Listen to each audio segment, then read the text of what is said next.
that. It's just responsibilities, man. Responsibilities with all the 8 arms. So we're ready.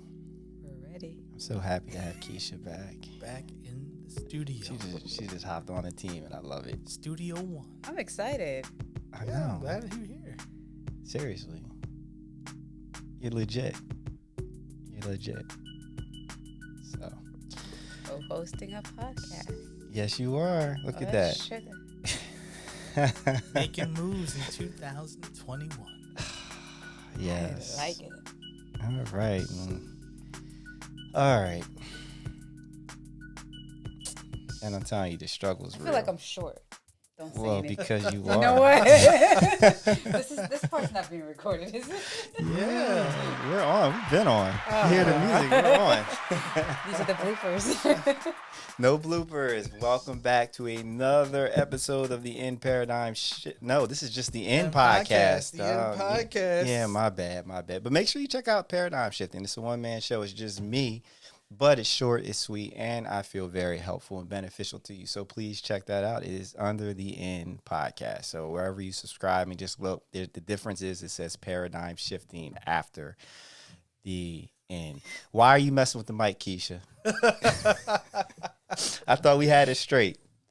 I wanted to angle it to the camera. So if I look this way, it's like that. Now But then when I'm talking to Jerry, you're like that.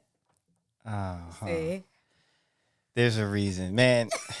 Lord, she just, goodness gracious. she's working it out. She's working, Working it out. Anyway, Jerry, introduce yourself, sir. Jerry Franklin Poe. You can follow me everywhere on social media at Jerry Poe. Keisha May. I call her Keisha May. That's an inside thing. So Okay, B. And I call him B. right, you put out your information. We're gonna bookend this stuff. We're gonna make sure people can access you. So you guys can find me on all social platforms as well as Keisha Martin. And I also have a website called KeishaMartin.com. There you go. Can't speak today. No, you can't. Keshaya.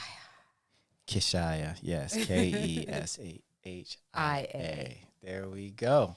So before we get into today's topic, I survived my second dose of the vaccine. Number 2 down. I am so happy. Hold on. Right. It's on the other side. We're to the other side. I'm on the other side. And I got to tell you, so last night, so the first shot, I got Moderna, and I only had soreness on my arm for the injection site, just the injection site. And I was a little tired, a little sluggish that evening, and the next day I woke up fine. Whereas people that had Pfizer in my family, their whole arms hurt. And then the second dose, now my older sister had me shook because she like went through 2 days of hell from the way she was talking on social media, right? So I'm worried. I'm like, oh my gosh, here we go. So I'm just prepared for it. I got my shot 6:50 p.m. on Friday. I didn't feel anything until about 3. I started to feel a little tired, 3 o'clock Saturday. By 8 o'clock, my head started hurting. By 10 o'clock, I was like, oh, I'm dying. I'm dying. And I had some chills. I never really had a fever. I didn't take any Tylenol. I actually used my TENS unit on my neck and my shoulders to help with the headache. But what I was hoping for was people were talking about sleeping. Like they slept for 12 hours straight, and it was like the best sleep they ever had. Not the kid. I slept for 2 hours. I woke up for a couple hours, and I went back. I was in and out of sleep all night, but my headache went away. No real fever, just like a little bit of chills. And then this morning, I woke up fine. So I'm very happy with what happened. So was that how it went for you, Jerry? Mine was I guess better than most people. I didn't have the terrible experience. So it wasn't, I won't say it was pleasant, but it was mild compared to other people and milder than what my wife went through. So which was cool because at least we had one person up that could Right. handle what was happening in the household with the kids or whatever. And then one person could be like, yo, you be all right. I see you on the other side. You know? Right. I was prepared for the worst. I was prepared for the headaches, the fever, chills, because everybody was telling me different stories. Everybody was experiencing it differently. But it was my symptoms after the shot was mild. I did have the soreness, the arm soreness, so your arm feels like heavy Okay. for, 24 hours, 48 hours or whatever. But I didn't experience anything that was like major, like flu. Because some people said they went like, they The were flu. out. They were out for the count. But I didn't Right. have any of that. Oh, I that's was good. grateful. I mean, that's what you kind of want, because it means that your body's fighting the virus, and the headache, the fever is burning whatever is Right. in you. It's burning it off. So you want to actually have a reaction. It just sucks to go through it. So Keisha, I know you haven't gone through it yet, but you were scanning bodies. Have you scanned my body yet? Is You know there anything? Do you seeing anything different? Because she actually saw. She was like, she could see something different in my body when I got the first shot. Yeah, and she could actually see COVID, like when people had COVID, like she could actually see it in them. So, do you need more time to scan, or? No, as you mentioned it, I started to look in. So it's weird. So when the first time, Jerry's like, "Oh my gosh, what is this?" Now I'm looking. I'm waiting for the diagnosis. I'm listening. I'm like, this is like ER. So I'm like, oh, what's going on? What's going on? Now I'm looking at Jerry's also. So what was all right, so I'll rewind so you guys can hear the story that I told Brandon as well. So back in the summertime, I had worked with a client in person, and she's a nurse and she works with folks that they're getting ready to cross over. And a few days later, like, so when I was working on her, I was like, there was this weird look. I've never seen this stuff before. And it came out like black tar. And she said she could feel me moving the energy. So I see things in visuals. And we mentioned before colors and shapes and things like that. So with her, it was like this black tar stuff that was coming out of her. And I was like, I don't know what that was, but it was heavy and thick, blah, blah, blah, blah, blah. Well, 2 or 3 days later, she calls me and she's like, or she texts me saying, I have COVID.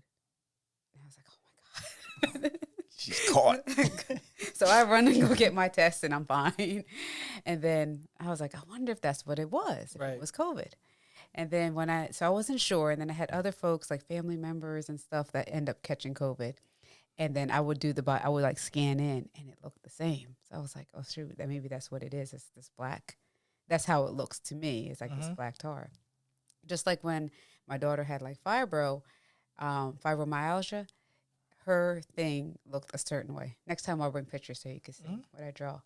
And so what I would do is I would wonder if everyone who has fibromyalgia looks the same. And then all of theirs, when I would go into the store, I would see certain women, I'd strike up a conversation. And then by the time we got to it. That's so damn invasive. But go ahead. You I'm know just what? judging. Don't judge me. I was doing research. Okay. This is research. By the way, do you have fibromyalgia? Like, oh, does your back hurt? She's like, oh, yeah, by the way, it does. How did you know? And I'm like, It's all for good. It's all all good. for the good. Right. So it wasn't until the other day when Brandon and I were speaking and he mentioned that he had the shot. And I was like, I was telling him about the story about that. Right. And then I was like, I wonder if the shots look different. So my parents have had it. I have certain family members have gotten the shot, and I didn't even think to look at it. So when he had it, I checked it, and it's a weird shape. It's like this green color, and it looks like a bracket, and it's shaped. It's the right bracket, so it goes this way. Okay. And when you get the second shot, it turns purple. So my purple. Yeah, you went purple. Okay. Yours is green and purple, which is weird. It's different. Different brands. We So got it's different like, brands. Maybe, yeah. Maybe that's the. Now I gotta Pfizer. shop around the different brands. it's like green at the top, purple at the bottom. With yours, yeah. That Pfizer brand. I got Moderna. Yeah, brand. you got I got Moderna. Moderna, Yeah, so yeah. yours is. It's interesting. It is. And Keisha was like, "You don't need to get the shot. That you're good." I'm like, "Yeah, I'm gonna get the shot anyway." Even though then that added an extra level of stress, because I'm like, man, if I get messed up over this stuff, and Keisha gonna be like, "I told you, told you dumbass, that you not." was good. You didn't need it." But before we we delve into our topic, what is interesting to me. Not interesting, very frustrating. So in the past 3 days, I've had two experiences with anti-vaccine people. Not directly, but one was I was listening to a podcast, really good, fun podcast, and they had guests on there, and they were and the women were anti-vax. They were like, I'm not gonna get, for the kids, and they were talking about the Tuskegee experiment and how they injected syphilis in these people in black people and let them go. So if you know any better, you know that's wrong information. That's not what happened. What happened was the men had syphilis and they were injected with nothing. They thought they were injected with the serum to help them recover, but instead they just wanted to see what was going to happen. Let's see. So that information is wrong. And then they were talking about measles and things like this and how it's not around. Here's the problem, children, kids, these anti-vaccine people. Like, no one wants to have anything foreign injected in their body. I get it, especially under these circumstances with it starting with Trump and all the stuff that was going. It made a lot of people nervous, including myself. However, when you have to make a choice between something out in the wild getting into you and possibly ruining your life forever. Like, I'm not going to take the chance. I'm not going to take the chance of, oh, I might get COVID. I might not get COVID. If I get COVID, it might not be so bad. It's not about me. It's about my mom. It's about Jerry. It's about Keisha. It's about the people that I'm around, that I would feel like shit if I got sick, then pass it on to you. Right. And maybe you guys are okay, but then you pass it on to somebody else and they die. This anti-vaccine movement is killing me because I did a little research. And do you know what the average lifespan of the average human was before we started vaccinating was? No. Age 35. This is over the last 200 years. Once we started with the vaccinations, it's now 85. And this is over the last 200 years. We have gotten rid of smallpox. We've gotten rid of chickenpox. We've gotten rid of measles. We've gotten rid of polio, whooping cough, the mumps, rubella, and some other very, very bad viral illnesses because of vaccination. So, for you people out there who are anti-vaccination because you're like, these diseases aren't around, why do we have to worry about it? Well, they're not around because people are responsible enough to get the vaccine. That doesn't mean that these things don't exist. And what will happen is if you don't get vaccinated and then you run into somebody else who hasn't got vaccinated and they have the measles or whatever, guess what? You're going to get got. That happened, a couple of years ago in New York. There was a whole population of the measles came back because of a whole sect of people that were like, we're anti-vax, and they got the measles. More importantly, if you don't want to get a vaccine, that's fine. It's all good. It's your choice. But please shut the fuck up about it, trying to get other people to not get vaccines. And that's where I'm really angry. I saw a Facebook post and the person was like, oh, did Dr. Fauci get a vaccine? I didn't see him get a vaccine shot. Now, if you watch the news, Fauci he was one of the first people to get his vaccine shot. Right. On video, it was live. It was done live.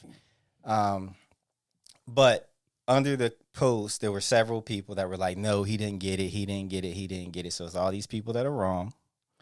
Then someone was like, yes, he did get it. It was actually on TV. It was back in December.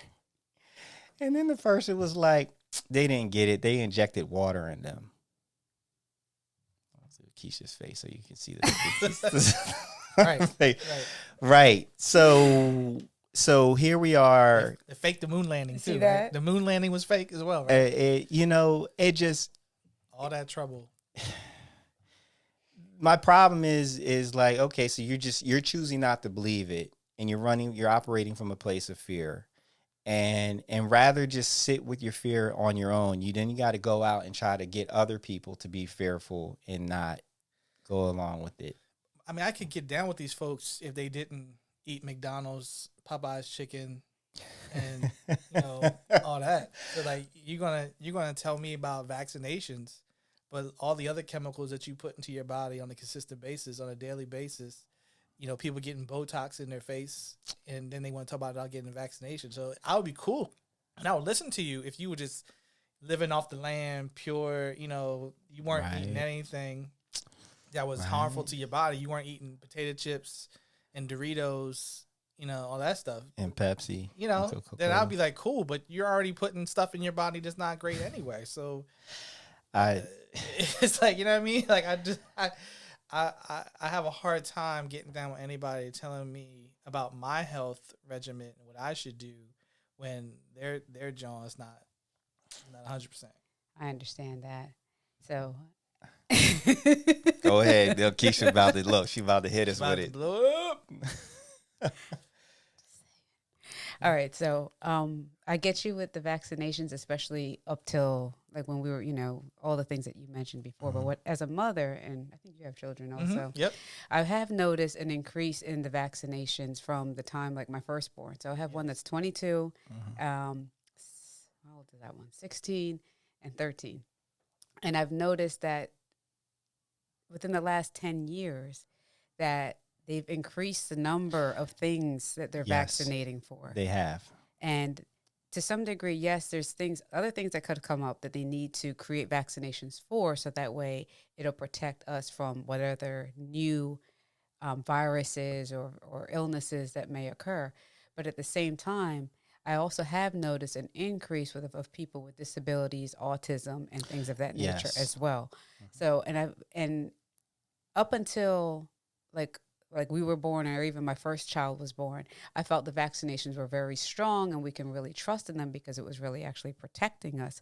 But with the increase of ailments that you see with, you know, babies that are born with these disabilities and mental challenges and things of that nature, it makes you question, like, are they doing thorough analysis before they do vaccination? So from my standpoint on like the vaccine itself, it's like the Jehovah's Witness, like, all right, I'm not preaching down your door, so don't preach on mine.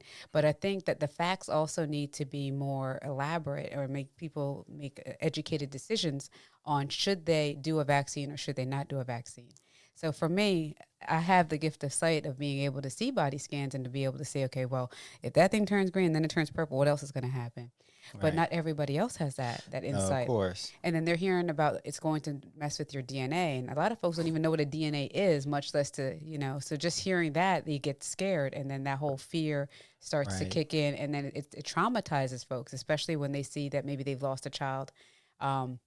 They can't have a child, or they're watching their children develop with these levels of disabilities. Second, there's also challenges where us as adults, we're having probably, whether it's with, you know, you're having brain fog, mental stresses, levels of anxiety, depression, all of that's coming in from the food source, you know. So there's also concerns where we can't trust the food that we're eating, not just because it's McDonald's, but even just like whether it's alcohol, maybe people are getting more headaches, more sinus issues. They're having challenges with other foods that they're consuming, whether they're putting things in the soil, so as it's growing. Even if you're eating as a vegetarian, you really can't trust the food unless the soil itself was actually cured properly. So with all of these things put in place, and then you deal with COVID, and we're all put on lockdown, and we see how it could have been done differently. And we see how we lost jobs, how people haven't been able to receive not everyone has been able to receive that financial assistance. There's some folks that are still waiting for some level of unemployment. That creates a huge level of distrust for people. And they're scared. And when you're in a scared, and then you're having like the whole Maslow's law where you're trying to just make ends meet. Not everyone might know how to start a business online and do all of these things real quick, or has some money saved up from before. So their fear is coming in because they really don't trust how, if the government or the medical institutions actually has their best interests. And Yeah. that brings up a whole other argument because, and you know, that's really not our topic for today. But the next argument is like, all right, you have all these health industries where even when you file your claim, nothing's really covering anything. So you're coming out of money constantly just to take care of your own well-being, and you're paying for food, you're paying for everything, thinking that they have your best interest, and all the whole time you're collapsing. You're getting cancer, you're getting diabetes, you're getting all of these things. You're having what's the thing with the gluten? A celiac disease, and now Yeah. you have irritable bowel syndrome. Like each week, it seems like there's a new symptom that's coming up, and the drugs now create side effects that don't help us. So in support of the folks that aren't against vaccinations, I understand why, because you take a drug for a headache, and then one of the side effects for the drug of a headache is a headache. Yeah. Yeah, but my So so that's why they do it. But I get why, but I understand Brandon's concern also, because he doesn't, if he makes the choice to do that, respect the person's choice. Like my parents have done, and there's people that come at me, and I said, wait a second, back up. Back up before you get loud on me on the phone. Keisha, oh my God, your parents, you let your parents. I said, I let my parents are grown people. They have Right. a choice. They have Right. a decision. My daughter has a choice. She has a decision. My brothers, everyone has their own their choices. free choice. Everyone has their free choice, and they're going to make their decision. Respect everyone's choices. Listen, here's the thing, right? it's make the decision based off the right information. Exactly. Okay. If you're up there hollering about the Tuskegee experiment as your justification as to why you're not going to get vaccinated, then you're working off the wrong set of facts. Right. If you believe that a vaccine will alter your DNA, you're working off the wrong set of facts. If you're talking about, well, AIDS has been around for all this time, there's no vaccine for it, but all of a sudden they got a vaccine for COVID, you're working off the wrong facts, right? Because, like, clearly, the whole world is impacted by COVID, right? The whole world is not impacted by HIV. Contracting HIV is really behavior based. So you can live your whole life, and if you make certain decisions, you will not have to worry about being impacted by HIV directly, right?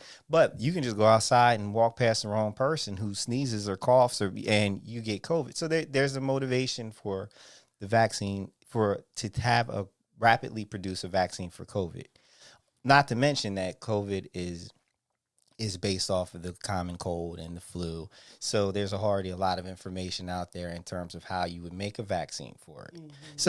So it's, again, if you don't want to do a vaccine, that's fine. That's all well and good. But shut up with the pushing people not to do it unless you have Dr. Fauci level education, experience, and understanding of viruses, infectious diseases. Epidemiology. Yes, there you go. Epidemiology. Yes, and you can go and you're working off something like that. We have a population of people now that will ignore someone who's educated over someone who's on YouTube, Right. that is saying things that sound good. That's very, very scary to me. Yes. So, and if you're a person who's not been vaccinated, you're lucky because you're living a life of not being vaccinated because everybody else has been vaccinated. So you're protected because everybody else has done the responsible thing. That's it. All right. Let's go into the topic.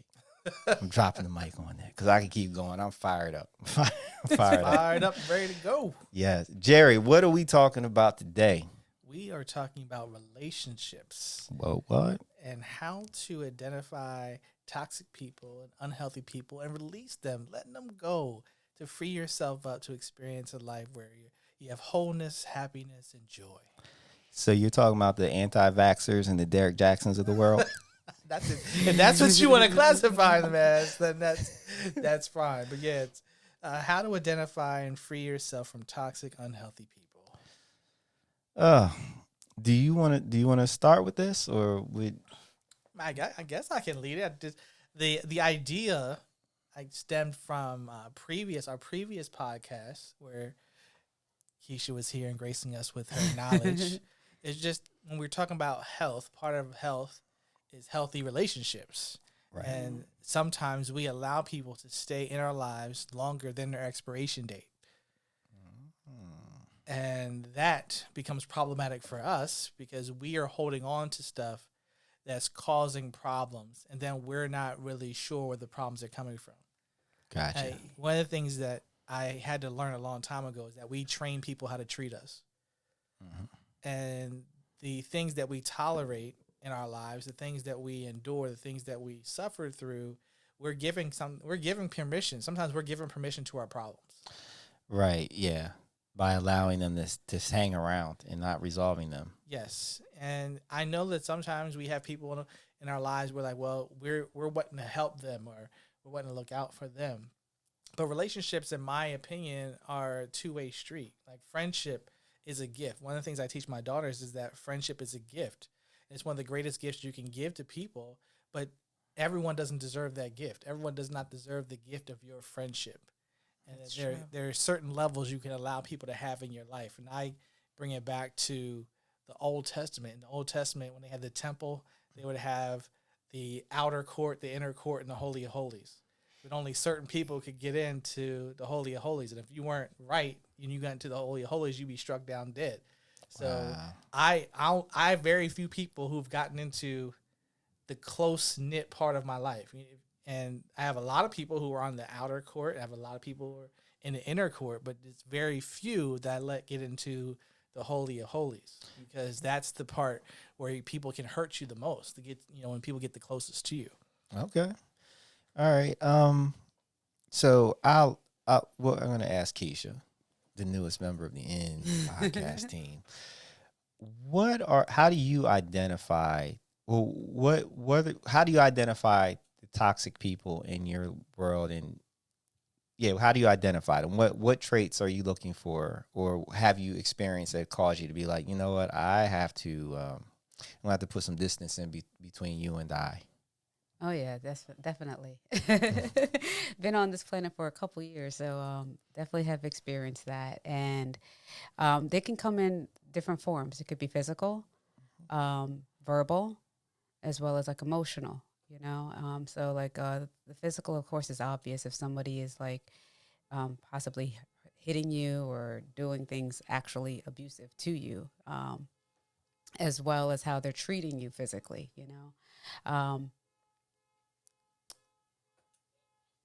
Emotionally might be how you feeling. So for example, if you have something that you're communicating and you're sharing and you're like giving and you're doing things for that person, and then it's not being reciprocated. So now you feel as though you're in a one-sided relationship, and then you try to verbalize that to that person, and then they're turning it around. And I think this is why this narcissistic label is getting to be like the new buzzword of the world, because now everybody's a narcissist because you're not.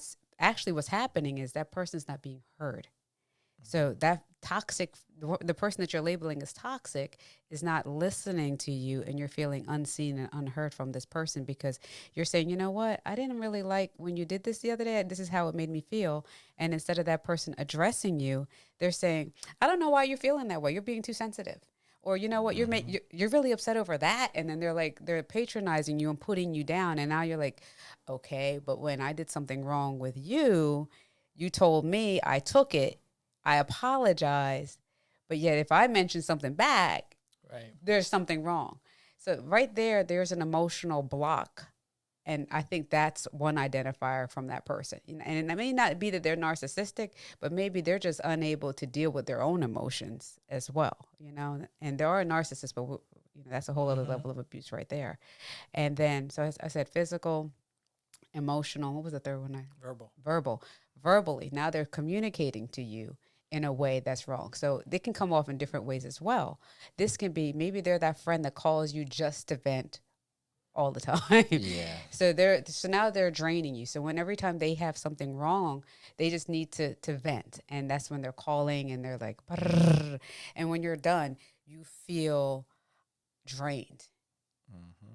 You've lost like your life force for a bit. Now you need to like take a bath or take a walk or drink a beer or something like to recoup, watch a movie, zone out just to get your energy back up. Another verbal, maybe they're verbally abusive to you. So they're always disregarding your feelings. They're never praising you when things are lifting good. They're always trying to find like a jab or a joke to push at you. And in those verbal contexts, it's like it comes off as a joke, especially as guys, homie, da da da. But then the minute you might want that support, it's like crickets. Mm-hmm. There's no one there.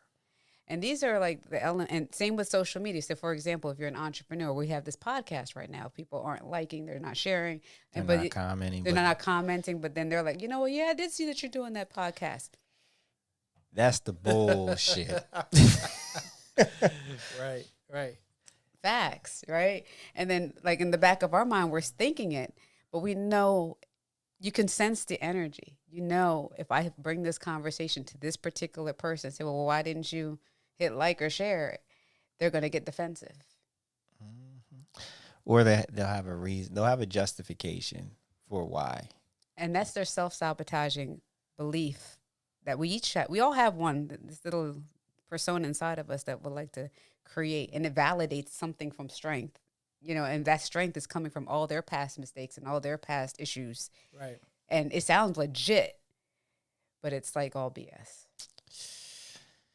Yeah, that's actually good. You touched Keisha, you touched something and very, very Stirred you up. She stirred it up.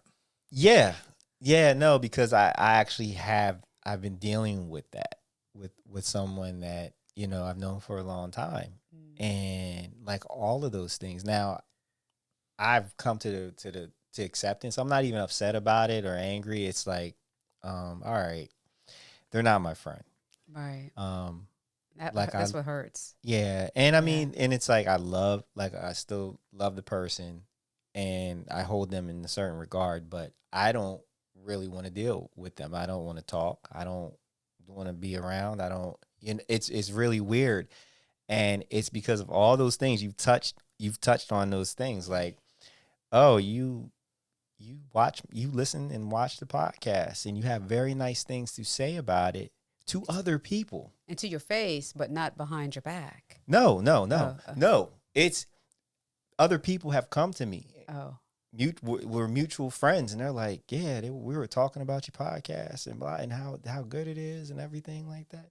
The person has never hit a like button, never hit a comment, never I don't think subscribes, and I'm like, that's really weird. But if they do anything, I'm Captain Support. Mm-hmm. Like, I'm clicking, I'm sharing, I'm commenting, I'm liking, because I understand the metrics matter. That's like free. Yeah, it's free. It takes you a second to hit the like button, but it really does make an impact. It those metrics matters, and the more people that like and comment and subscribe and share, it elevates whatever you're doing digitally to larger audiences. So it's funny, like, I had this whole thing. I've been dealing with it for the past several months, just in my mind, trying to rationalize it and to get to a comfortable place, because I'm not going to have animosity about, with this person.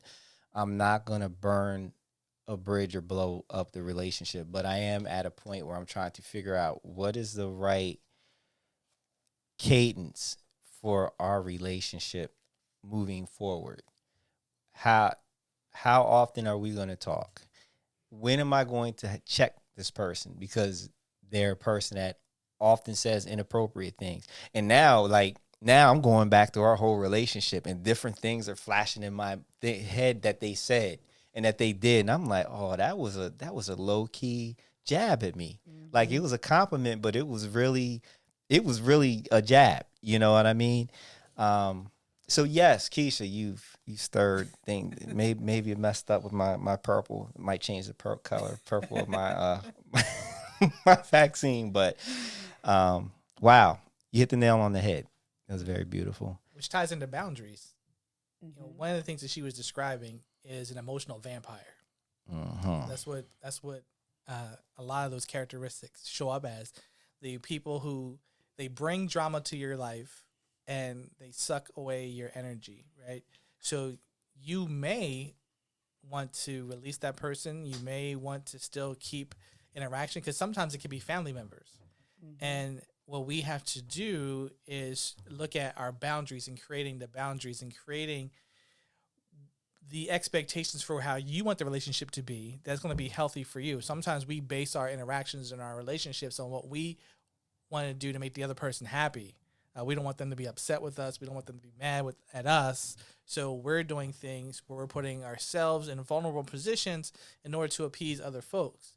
And part of growing up and part of maturity is recognizing that you have to have your own mental health. You have to have your own mental well-being. You have to have your own emotional health and emotional well-being. So you have to create boundaries that will empower you, because if you stay around certain people for too long, you leave the situation feeling disempowered. They feel great about it, but then you're the one down in the dumps. So you have to know, like, when do I stop the conversation, or when do I get off the phone, or when do I leave the event? When do I remove myself?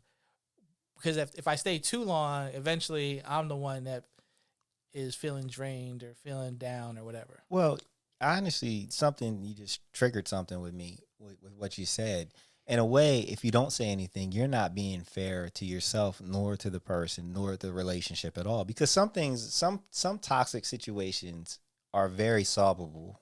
It's just about communication, right? Exactly. And some of us we're unaware, right?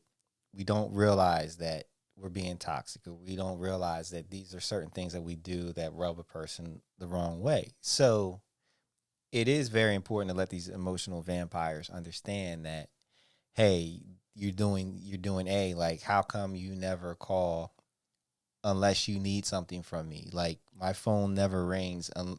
When my phone rings with you, with a number popping up, I know you need something. It's never to say hi. It's never to see how I'm doing. It's never to, it's never just to shoot the crap over nothing. About nothing, right? Right. So, yeah. Keisha, do you have any advice in proper communication, how to communicate these things? I do. I wanted to add something to what Jerry was saying also, in regards to our mental health.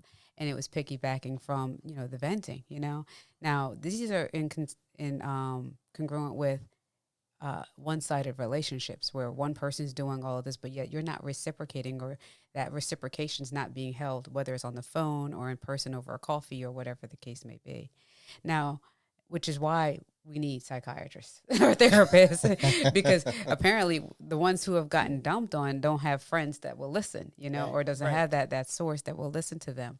So healthy relationships incorporate respecting each other's opinions and boundaries. Like right now, as we started this podcast, me and Brandon apparently have different beliefs on vaccinations, but I respect what he has to say. He respects what I have to say. Right. And that was a healthy communication. Now, I've tried the texting thing. Don't do it. No, she doesn't. Don't do that. I've tried the speaking thing. And sometimes what you have to realize is that if that person is not receptive of what you're saying, then it's time for you to move on. Now, before we get to it's time to move on and this person didn't hear what I had to say, there are a couple things that you have to do to ensure that you're going to have a productive or an effective conversation with a person. And that's one, are you communicating your actual hurt versus are you communicating your anger and frustration? Because those are two very different things. Now, if you're communicating your anger and frustration, no one on the other side is going to hear what you have to say. It's going to end up in this friction. It could be very argumentative or maybe even hostile for no reason. And both of you would have lost and wasted energy, which is why they have like those crazy shows like My Crazy Neighbor or something. Right. It blew up. But if you can like work your own magic and think inside your head, is this really what's hurting me? So like, for example, instead of saying, oh, you didn't like my or subscribe to my stuff and you didn't do this and da da da da. Now it's like an attacking, and now in the conversation it's you. And now the person's putting all their defenses up, and it's not going to be, it won't be effective. And then you could have lost a really good friend based off of your approach. Okay.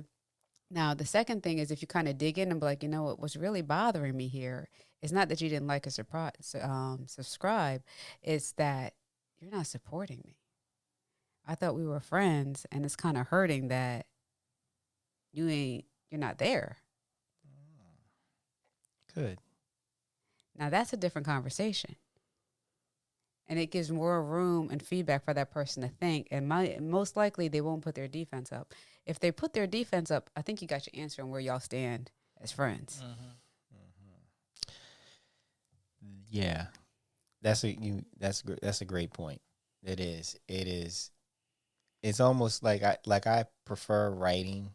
See, I would prefer sending a text message to discuss something like that, because when you're having a conversation, people hear the first thing that you're saying, and then they're formulating a response to that first thing, and they're not hearing the rest of what you said. But when you send it in written form, there's time for them to reread and process. Yes. And if you throw some emojis in there, you can make sure that they understand they're not misinterpreting something that may read as being angry, but then the little smiley face is like, okay, I'm saying this heavy thing, but I'm saying it lightly or whatnot. So, and that takes knowing each other too. And this is probably why he and I get along for so long, is because like when I read a text, I don't read it as just the words and the emotion I'm in. I kind of hear the person's voice in my head. Right. I'm like, oh, well, this is Brandon. And then it's like, I literally hear him. Like, and then I think one time he said something to me. And I was like, oh, I could see you doing this right now. And he was just like, he just sent me a laughing emoji. I was like, all right. Yeah. Yeah. And I think that's where people, and the person that sent the message will feel like, wow, you really don't ever listen to me or know me. Because this person is really so consumed with whatever is on their end, and which is why text messages fail. Damn. No, that's why they fail in the beginning. But if they really, all right, it's gonna sound hypocritical, but it's not. So, in the beginning, that's why a lot of texts fail, because that person's reading from their emotion. Yes, and they're not at all considering where you are, how you communicate, how you normally are when they see you in person. However, why I will still send a text, even though I don't recommend doing it for a lot of people, is sometimes in a conversation when you're not being heard, especially when you try it verbally face to face, when you write down exactly what you're thinking, they have some time to think about what you wrote. And some people, it might take them days, may take them weeks, may take months. It depends on that person and how disconnected they were from your friendship, your relationship. Yeah. And 90% of the time, the ones who got a written text from me, we end up being friends. So. She's good with the words. She's good with the words. You know, it's funny because like the person that I'm thinking of, I did send a text like that when we had a rough, I wouldn't say disagreement. It was at least a disagreement on my part, in terms of me being upset with what they said, and I laid it all out in this long text, and they never responded. It just like, and then like a few months later, I hear from them on some other stuff, and I'm like, oh, so we're just gonna act like all that I said, everything that I said in that text it doesn't matter, huh? Like there's no apology from you, or if you don't want to apologize, acknowledge why you're not apologizing or where you're coming. Nothing. We're just gonna act like this, like Judy from Family Matters, the little sister from the first episode. She went upstairs, never came back. She never came back. They never even acknowledged that she was on the show after the first season. So yeah, it was that. So, for me and toxic people, I identify I think most of the people that I've identified as being toxic in my life all have pretty strong traits of narcissism. Everything is about them. They don't invest anything more than they have to into the relationship, and that is just a means to an end to get more out of what they need. Everything else I can deal with. Narcissism is something I actually won't deal with now. And I don't know if is it an epidemic? Do you feel like narcissism right now is a? In a way, it is, because it's like social media kind of like perpetuates it as well, where folks are all about themselves. and what they can get and how they can see things. And I don't know if it's probably always been there, but now it has a label. Yeah. Yeah.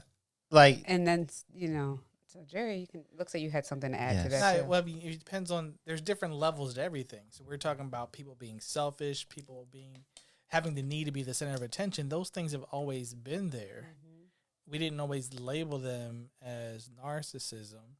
And when we think about these characteristics that we label sometimes as toxic, some of the characteristics or some of the things that are toxic to us now may not have been toxic to us at a certain time. So when you think about your relationships with people, you have to think about your growth versus their growth. That there are certain relationships that we carry for too long because we've outgrown the person. They were cool. We were good when we were in this particular stage, but you've now moved beyond a certain point in your life and your maturity, and it doesn't make that person a bad person. It doesn't necessarily make them they're just not the right fit anymore. Exactly. Right? So like when you take, and if you think about some type of, I'm not a doctor, nor do I play one on television, but I know that at some point the people say, well, stop taking this medication because it's no longer good for you. It's no longer, Right. if you keep going with this, it's only going to mess you up. So there are certain people we have in our lives, and sometimes we keep them in there for too long. That there are certain relationships that I had, and it was great. We were having fun. It was enjoyable. But at some point, it was like, all right, I had moved beyond these certain stages. There's certain people that didn't grow at the same level that I was growing with. And now it's like they don't serve the same level of purpose in my life. But Jerry, we've been friends for 30 years. Yeah, well, we can It's still gonna be end it. friends, but there's different levels of friendship. You just got moved back to coach. That's all. You got moved out of first class. You just got moved back to, that's the thing. Like I don't have to be unfriendly towards you, Right. but I can control how much access you have and how much time we spend together. But Jerry, you used to invite me to your yearly family barbecue every year, and now you're not inviting me. Yeah. What am I supposed to do with that? Buy a grill. God damn. You know, like you can get I mean, they still have. I can give you a menu to a barbecue place, and it was like there's still. I mean, and you can still come to the cookout. You just may not be sitting at my table. You know, I'm just saying that. So you're not gonna share what's going on with your kids with me either? No. I mean, you can see it on Facebook, but the question that you have to ask for yourself, is, what am I getting, gaining, and what am I giving? Right. And these things are different for everybody. I will never put the rules that I live by as the rules everyone should live by.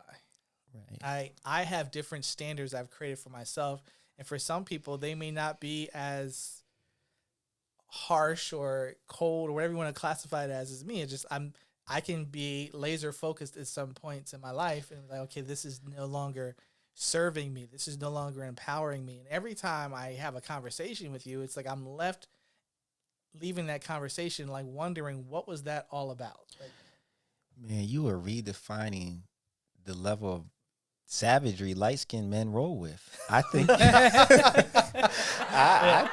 curly hair don't care. Is that what it is? Yeah, I guess all three of them. I don't know. I have no idea if it's the curly hair, the skin tone, or whatever. That's just how I show up.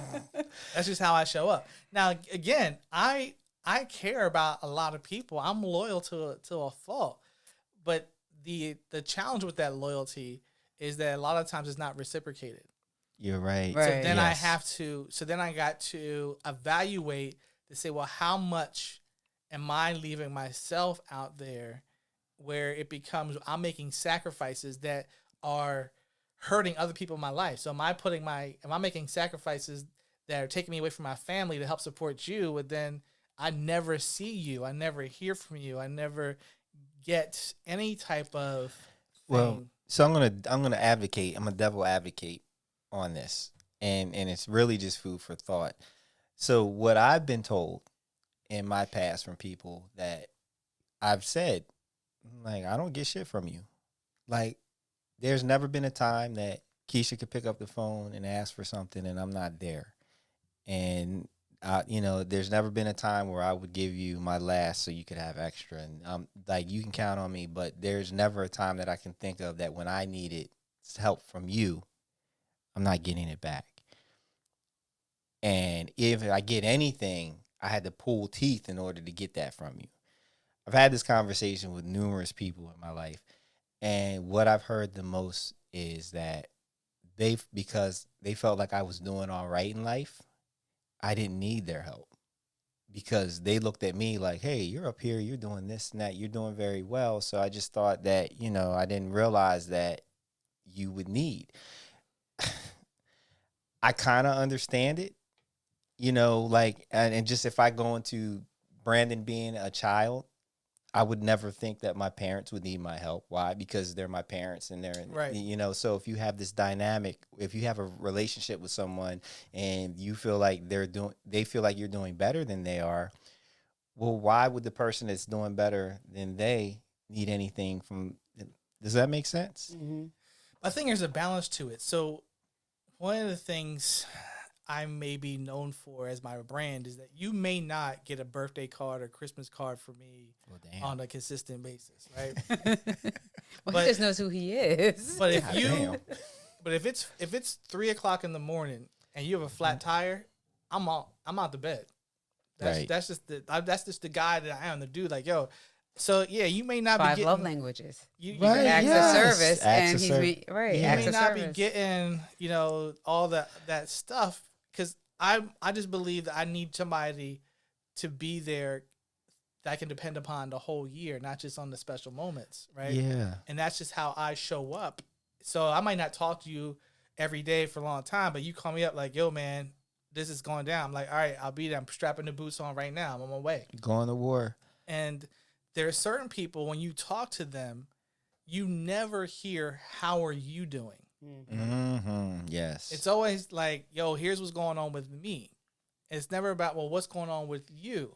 So whenever Right. you engage with them, it's like, I had this one friend in college, and it was always like proving something. It's like every time we talk, it's like he has to prove that he Yeah. is this, and he has to prove it. I'm like, dude, like I don't really care that this happened. He's insecure though. You know what I mean? And That's- it's like so then you start at first it's like you the person's a great person, you like each other, you're friends, but then it's like eventually like where is this going? Like it outlives itself. You know what I mean? So that's why I mean when I tell people to evaluate their relationships and what might be healthy in one part of your life, in one stage of life, this could have been a healthy relationship, but in other stages, you've now outlived that experience. Right. And maybe time for you to move on. If you stay in kindergarten when you're supposed to be in 12th grade, that's not healthy.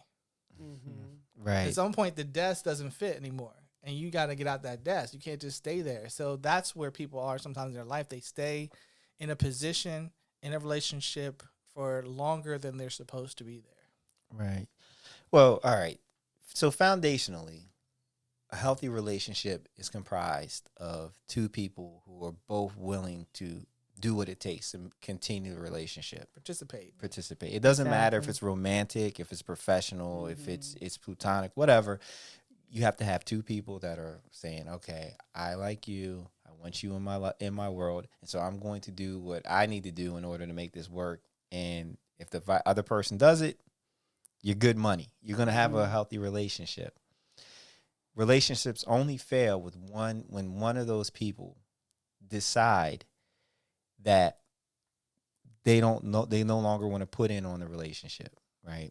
And when I say fail, it doesn't mean it's ends. It means now it's going to be a toxic relationship because, one of my favorite sayings from the movie, I think it was Idle.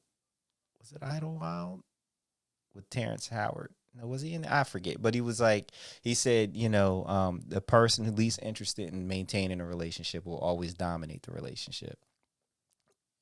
So, right. To Wow. hit you, right? Yeah. Yeah. Right. So so that's a toxic relationship because I could care less if Jerry's in my life, but Jerry wants me in his life. And so therefore Right. I can do the bare minimum and Jerry's always going to be there. So I can just dog him out. Right. So I think what is important for people to learn how to do is to identify when you're in a relationship where the interest in maintaining a relationship is no longer close to being equal. It's not always going to be a 50-50 proposition. There's going to be Right. times when somebody's going to be carrying more of the weight than the other. But over the lifespan of the relationship, it should average out to a 50-50 proposition. So I think we need to collectively learn how to identify when someone is beginning to check out of the relationship. That's one thing. The other thing is understanding that I like in my relationships, my friendships, my social circle to if I was having a party and I'm like, everybody brings something. It would not be good if everybody bought ice. Right. Because all we would have ice. All we would have is ice, right? Right. So I have some friends who they're my video game friends. Like we're on a best footing when it's video games. I have friends that it's my basketball friends. Like tried to hang out outside of basketball. It was awkward. But when we're playing, it's great. It's good money. You know, I have my friends that I can party with and we can go out and stuff. And then I have my friends that we support, like the 3 a.m. phone call, Right. pick up the phone, I'm there. And life got a lot better for me when I learned to understand and respect the spaces that these relationships thrived in. Yes. It is not good to try to get the basketball buddy to be the one to Right. come and help me change a tire at 3 in Right. the morning. Right. You know. Right. That's so true. Yeah. Yeah, I can't have deep conversations about life and what I'm going through with my video game buddy. It's just a bad fit. Exactly. And that's like a learning phase that we all have to go through. You know, like you have these friends and then you realize, okay, well, this person's not on the same path as me, but I'm trying to put this person in this container, but that's not her container or his container. So, for example, I'm an entrepreneur and I'm in the spiritual realm. Well, not everybody may want to hear about the spiritual realm in my world or Right. be an entrepreneurial conversation, but we're great at having mom conversations and we're great at doing mom things or shopping and things like that. So, like, understanding that, okay, not everyone has to, this one person doesn't have to be the 360 degrees in your life. And then another thing I wanted to touch on is because I don't want to appear it as though we're now narcissists, but also, but I think one of the biggest thing with friendships and communication and or any relationship is knowing how to accept criticism, Yeah. knowing how to like hear what the person's saying about you and allowing yourself to take it in. And that can be the hardest because the first thing you want to do is go on defense. I think all of us have gone through that phase at one point. You like want to put your walls up and then you want to point fingers and then now you probably lost a valuable person in your life. And it all came down to maybe you did drop the ball or maybe there's some level of miscommunication going on. And now there's this big gap between the two of you. And now you're angry. You're both now angry because you're unable to receive what that person is trying to communicate to you. And maybe they're not the best at communicating. Like people, not everybody knows how to do certain things. Like I used to be a photographer and I was watching videos the other day and this is the camera. And it's just like all over the place. And I'm like, all they have to do is just like hold it right there. Mhm. But not everyone has that skill to take a picture, you know, or to shoot videos like this wonderful setup right now. Oh, thank you. It's amazing. It takes a skill set, it takes work, it takes effort, it takes consistency and discipline for you to be able to get good at something and to create even what we have right now. It's the same level of work it takes with your communication. So it's one thing to want to say, okay, well, I'm going to communicate my challenges to this person. But how good are you at receiving it from that person, accepting them as they are? And not accept it. It's one thing to make excuses to be like, well, he's had a bad childhood. Well, you can't use that excuse to hold on if he's going to hit you or verbally abuse you, then that's another situation. That's a whole other conversation. However, if you know that this person may go like this first and go like this first, but then they're going to come back down, and you value all the other positive traits about this person, give that person space to process what's just happened, what you just said, or how they're coming at you. I'm sorry, because you're taking in the criticism. Allow yourself to just take it in how they're giving it to you, and and if you need time and space to think about it, then tell that person that. Don't just walk away. Say, you know what? Let me process that. I want to hear everything that you said. I want to make sure I get it, or maybe repeat what they said to see if you can have a conversation. That way, you can at least show that you're listening. And then if they're being unreceptive to that, then ask for more time or more space. Right. Go ahead, Jerry. And I think when you summarize or bring all this together into a package, communication is key. And in that communication, we have to establish boundaries and expectations. I think that's really when you bring this all back to what's healthy, what's toxic, what's not healthy, what's not toxic. Is basically what's the expectations for the relationship. Communication being us going back and forth. So when people say communication, sometimes people just think that you're talking. Really, it's a listening Yes. as much as it is talking. So it's a sender of a message and a receiver of a message. If the message is not being received, then there's no communication. And then the expectations and then the boundaries. So when you were talking about the different friends that you have for different categories, it's like there are guys that I grew up with. We don't talk to each other. We don't even see each other all the time, but we pick up where we left off. It's like, Right. Yes. because the bond from those experiences that we had when we were younger are almost unbreakable. So it's like we don't, some are in California, I'm here in Pennsylvania, but when we pick up or see each other every once or twice a year, it's like we just put pause and it was like unpause it, you know. So Right. it's just different. There's different boundaries, expectations, and different ways that we communicate with each other that determine whether it's healthy or not healthy. No, you're right. I think. Well, no, I know. So a lot of it just comes down to empathy, right? So my friends who are married and have kids, like I understand they don't have the time that they used to have. So Right. we can't run the streets like we used to run the streets, okay? I understand that we are all living lives, and as we get older, it becomes more of it takes a lot more effort to keep relationships going at the same cadence as they once were at, you know. So what I do personally to keep myself healthy is I use my empathy muscle to, instead of making everything all about me, I think about where they're coming from. Okay, well, I might not have heard of some from such and such in months or however many long. I'm just gonna go ahead and pick up the phone and call and reach out instead of sitting there and being like, I haven't heard from them. I'm the one that always calls. I always call and they never call me. And if it's really a problem, I will express it. Like, hey, Right. it would be nice if you would call every once in a while, just or send a text. I'm just saying. And if they don't receive, if it doesn't, it's not even about the reception of the message. Like they can say whatever. Because a lot of people be like, oh yeah. You're right. I'll call, and then they never call, right? Because at that point, it's about the behavior. Like I don't apologize to me. Just do better. Right. Just do better. But I think here's the thing, and kind of want to wrap this up. What are we gonna do with the toxic people in our lives? Like, how do you distance?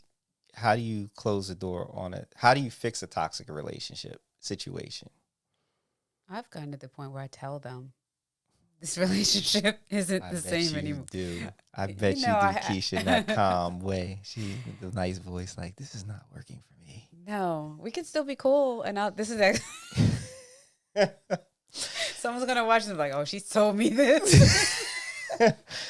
Like, we can still be cool. I'll see you on the street, say hi, wave, we'll talk, hee hee ha ha. But, other than that, I'm good. We can be like this. Like, we don't have to do the call. There's no expectation for conversations anymore.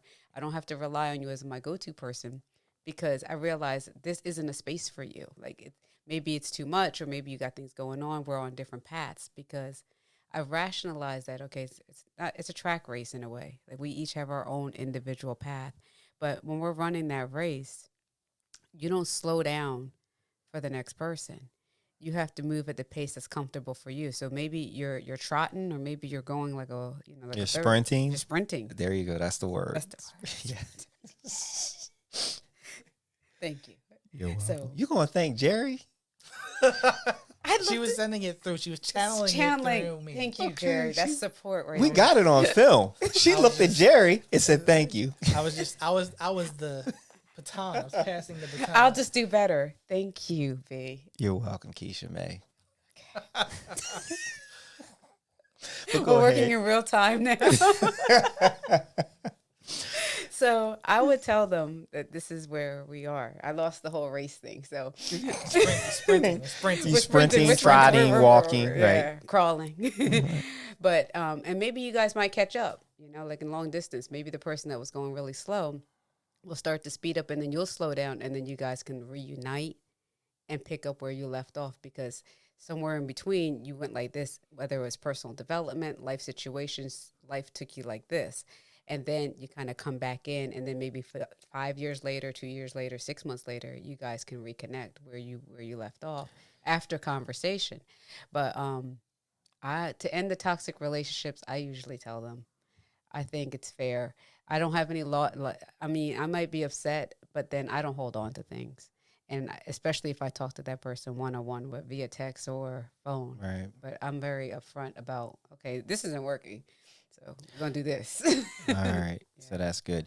So if you were listening, what she was doing with her hands is when she was talking about the relationships going apart, she was moving her hands apart. We got to work on her words, because she talks with her hands, but the people listening can't hear. They can't see. That's right. Yeah. So if you guys are, go ahead. Distancing. If there's distancing, your hand, you're going further and further apart, right?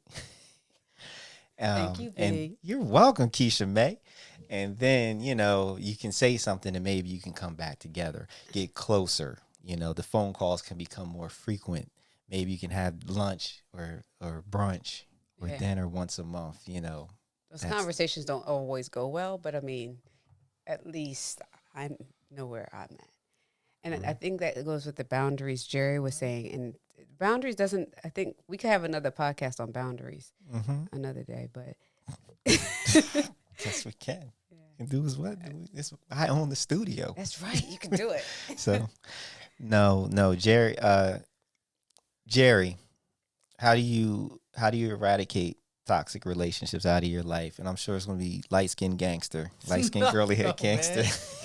All I want to say is, some people, we have to give ourselves permission to say no, and we were saying yes to things that a lot of us knew we weren't supposed to be saying yes to. And you were making yourself available to people, and available to favors, and available to situations that weren't good for you.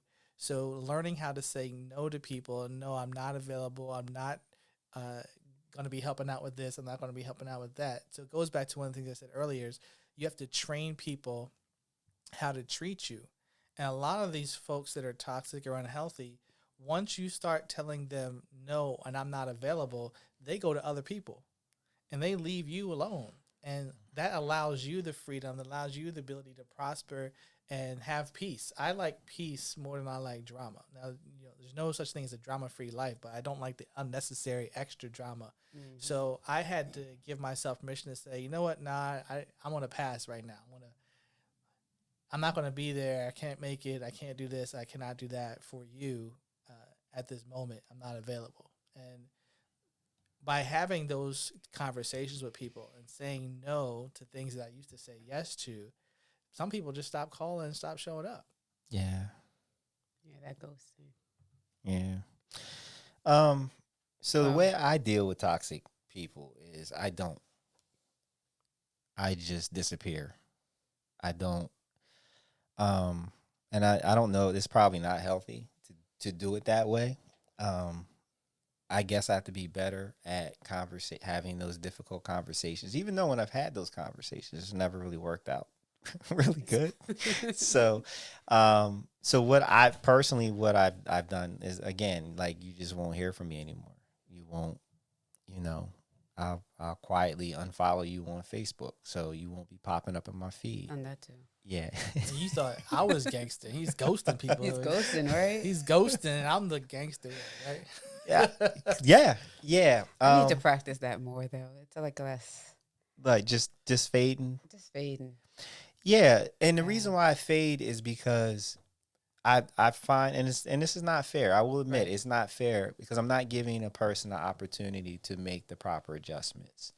But I, like, on the back end of that, I feel like, but if I fade away and you realize you don't hear from me, then you'll reach out, right? And if you reach out, and you might ask the question, like, if the relationship really means something, you know Yeah. what I mean? If it's a legitimate if it's not a legitimate relationship, then we'll never speak, and we'll be both better for it because of it. But yeah, if I mean something to you and if relationship is of value, then you will reach out, and maybe you will ask the question, yo, how come I haven't heard from you? And then at that point in time, I will say, well, this is what's really going on, and then we can work from there. If they don't ask the question, then we'll have maybe a decent conversation, and then I will ghost your ass again because because toxic relationships are toxic relationships, and some of the people, like the people that I'm thinking about, they're very narcissistic. So it is not in their blood to try to solve the problems in a genuine way. Like, if they solve the problems because they just want to have me in that place, they want to have it, because I'm a tool for them. I'm a means to an end. So They're comfortable with you as long as they're doing better than you. yes, look at you touching on things. We're touching on things, Keisha. She's so good. So if you're in a toxic relationship, if it's physically abusive, you need to get out of it immediately. I mean, any kind of abuse is bad, but if it's physically, and Keisha didn't talk about, like, when people are actually putting hands on other people, but that's where my head goes when I think physical. But if you're in a toxic relationship, do yourself a favor and get out of it. And actually, if you care about the person that you're in a toxic relationship with, you're caring for them by removing yourself from the situation, because they can't get better unless they have a reason to get better. And you being there is not a reason for them to get better. So get out of a toxic relationship. As Keisha said, work on your communication, which I thought that was hold on, I gotta do the music. The communication thing, which I thought was absolutely brilliant. Learning how to communicate properly, your grievances, and trying to separate the emotional aspect of the message with just the message, so that the person can focus on what you're saying and not the emotional energy that's surrounded, so they have the opportunity to process and whatnot. So that was brilliant, Keisha, man. Jerry with the boundaries, beautiful. I mean, and that's very important. Establishing boundaries and understanding what you will do, what you won't do, what you will tolerate, what you won't tolerate. And if you don't have an idea of what that is, then you need to sit down and sort that out. Maybe you should reach out to Jerry and he'll talk to you one-on-one. Would you do that, Jerry, for the audience? Yeah, I would coach them through their boundaries and expectations for their relationships. Yeah. Oh, reach out to me at Jerry Poe, Facebook, Instagram, Twitter. You can find me. I'm not hard to find. Just Google Jerry Franklin Poe. You can find me. My God, Jerry, that's so generous. That's so generous. Amazing. One more time, what is it? You can just go to Facebook. What do they call it? The DMs now, private message, whatever. No, you don't want to go on the DMs. No, whatever. I don't know what's the cool thing. The Messenger, Facebook Messenger. Facebook Messenger, whatever. Just at Jerry Poe, Twitter, Instagram, anywhere you can find me anywhere. JerryPoe.com. If they want to reach out, that's fine. Okay, and Keisha, if they can get fixed. You can shift energies. You can see if they got the Rona in them and the black tar. There's a lot that you offer, and if Right. they want to reach you, how would they reach you? They can reach me through my website at KeishaMartin.com, or if they follow me on social media, preferably Instagram, you can message me there as well, and then we can have a conversation. Because a lot of the times, if you're trying to communicate your challenges, I almost guarantee you waited till it's too late, too far gone, like a volcano. So now you're communicating the anger and frustration, which is going to end up into that drama, as Jerry mentioned earlier, Yeah. which is what most people don't want, is the drama. They try to run from it. So, and you're trying to find a way to communicate that, and hit me up so that way we can help get rid of some of that ish. Yeah, she charges though, so don't. Jerry's free, but Keisha Martin. There's not free forever. You might be able to get like a consultation. For Jerry, we're 15, going to talk 20 about minutes. that. I think But no, You're I'm just not. building. I'm not like free. No, there's no like. Jerry got a family. He ain't free. I got Okay. yes. It's not. There's. You that's can edit not- certain- no, it's not No. free. No. Free. No, it's just like I'll talk to you for a couple minutes. 15-minute consultation free is I free. might get you. Yeah. That's what we meant. That was the expectation and the boundary that we set in right there. See, Yeah. see It's how not, he checked me. It's not See how he free for checked me? everybody. No, Exactly. it's not. I got. 10, 15 minutes may be free so he can speak Yeah. how he can help you further. I'll give I'm his you- publicist now. I'll give you. I'll help you assess what you need, and if you want the problem solved, we can then talk about a plan how and we can do strategy. All right. Yes. See how that? See what happened there? See what I did there? See, Keisha communicated for him. Jerry set the boundaries. We eliminated potential toxicity in these potential future relationships. So hopefully we didn't scare nobody away. So you can find me at DJ Silk on Instagram. If you at Instagram, I'm on Twitter at DJ Silk. I don't mess with Twitter. Facebook, it's Brandon DJ Silk. If you Google, DEEJAY Silk. But Instagram, on the gram. Also, I do have mixes on mixcloud.com/DJ Silk 12. There are old mixes on there, but it doesn't cost you anything. So if you need something to listen to, I do spin records. Really, really appreciate you guys spending the time with us. Those of you who have subscribed, thank you so much for that. If you're commenting and liking on the posts, thank you for that as well, because it all matters. It really does matter. So please spread the word about the End Podcast. If you are listening to this, you can watch it on YouTube, so you can see Keisha's facial expressions or see her hand gestures. You can see Jerry's curly hair. Light skin curly hair, yeah. So I do put a lot of effort into the visual portion of this. If you are watching this on YouTube, you can also listen to this on all the podcast providers, the End Podcast. So that's about it, guys. Like, subscribe, comment. There you go, And Keisha. What else? share. There you go. This is the End Podcast. Thank you so much. Have a blessed one.